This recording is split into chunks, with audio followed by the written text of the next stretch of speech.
फलकलेखन प्रजासत्ताक दिनाचे 76वा प्रजासत्ताक दिन. शिराजी हो. मी माझ्या शाळेमध्ये अशा प्रकारे फलकलेखन केलेलं आहे. फलकलेखन करत असताना थोडासा ओला खडू करून नंतर 1-1.5 इंचाचा खडूचा तुकडा घ्यायचा आणि तो आडव्या पद्धतीने धरून अशा पद्धतीने बोल्डमध्ये अक्षर आपण काढत आहोत.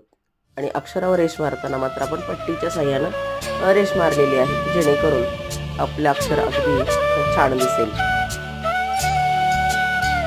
तर मराठी अक्षर काढताना त्याचे एक विशिष्ट असा स्ट्रोक असतो. त्या पद्धतीनं जर तुम्ही खडू धरला तर तुमचं अक्षर अगदी सुंदर दिसेल. मी या पद्धतीनं अक्षर काढण्याचा प्रयत्न केलेला आहे.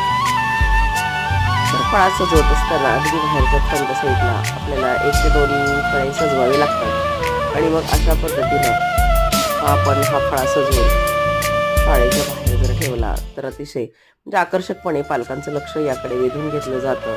प्रमुख अतिथींचं कसं वाटलं तुम्हाला माझं फलकलेखन जरूर सांगा.